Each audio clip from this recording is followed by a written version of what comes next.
आज हम आपको ये बताना चाह रहे हैं कि हम ये जो कोरोना जो नज़र आ रहा है चमकता हुआ, कभी लाल नज़र आता है, कभी पिंक नज़र आता है, कभी ग्रीन नज़र आता है, तो ये कैसे चमकता होगा? तो इसके लिए एक फ्लोरेसेंट माइक्रोस्कोप होता है जिसमें फ्लोरेसेंट डाइट से जब लाइट उसमें से गिरती है सेल के ऊपर से, तो वो इमिट करती है लाल, हरी और इस तरह से। तो जो भी हमें स्टेनिंग करना है किसी सेल के अंदर, मान लो कोई सेल है, लीवर सेल है, उनको हम बर्फ़ के अंदर फ्रीज़ करके और फ्रोज़न सेक्शन निकाल लेंगे, पतली पतली कांच के ऊपर स्लाइड्स। उन स्लाइड्स के ऊपर लीवर सेल के अंदर हमें स्टेनिंग करनी है कि क्या उसके अंदर कोरोना है या नहीं लीवर के अंदर। तो हम फ्लोरेसेंट माइक्रोस्कोप पर जाने से पहले उस स्लाइड को सबसे पहले वॉश करेंगे। किसमें? Wash in PBS, phosphate buffer saline. Phosphate buffer बनाना है और वो सेलाइन वाला उसके अंदर वॉश करना पड़ेगा।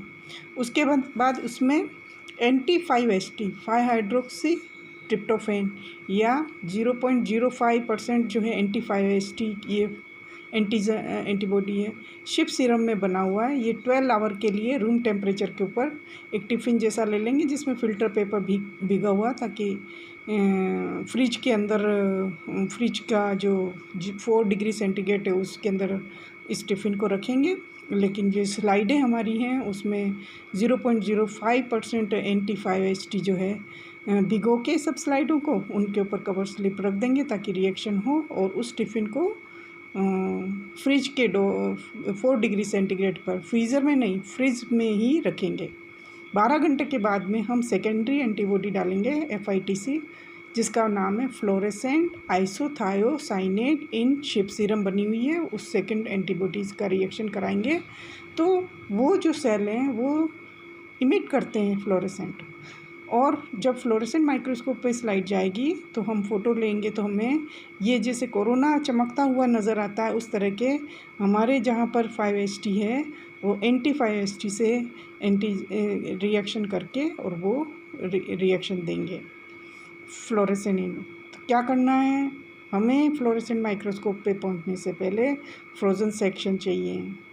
फ्रोज़न सेक्शन के लिए बर्फ़ के अंदर जो भी लीवर वगैरह जो भी टिश्यू है जिसका सेक्शन काट लेंगे और उन कटे हुए सेक्शन को पहले वॉश करेंगे फॉस्फेट बफर से लाइन में, और फिर पहली एंटीबॉडी जो है 0.05% anti-5-HT डालेंगे, उसके को भिगो देंगे, उसके ऊपर कवर स्लिप रख देंगे। फिर उस स्लाइड को एक टिफ़िन में फ़िल्टर पेपर भिगो के रख देंगे ताकि मॉइस्चर रहे, और उसके अंदर ये स्लाइड 12 घंटे के रखेंगे।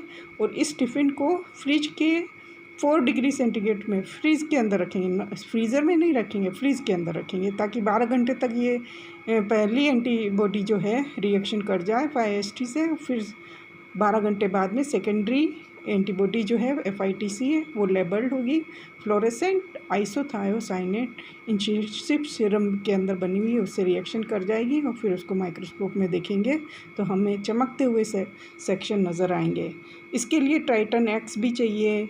इसमें 3 टर्म हैं, PT, PTX और PBTX। PT का मतलब क्या है? फॉस्फेट बफर सेलाइन जो है 0.1% ट्विन टंटी में बना हुआ है, ये साबुन जैसा होता है। PTX का मतलब क्या है? PT इन 0.1% इन ट्विन टाइटन X100 के अंदर बना हुआ है, उसको PTX बोलते हैं। PBTX किसे कहते हैं? PTX को 0.1% बॉइन सेलाइन सॉल्यूशन के अंदर बनाना है तो उसको PBTX बोलते हैं। ये PT, PTX, PBTX ये जो टर्म्स हैं ये टाइटन X100 साबुन जैसा जो रिएक्शन है, ये रिएक्शन अच्छा बढ़ाता है, ये ज़रूरत होती है। जैसे हम देख रहे हैं फॉस्फेट बफर सेलाइन के अंदर कोई भी चीज़ है सेक्शन को वॉश किया जाता है, उसी तरह से इनको भी काम में लिया जाता है फ्लोरेसेंट माइक्रोस्कोप में।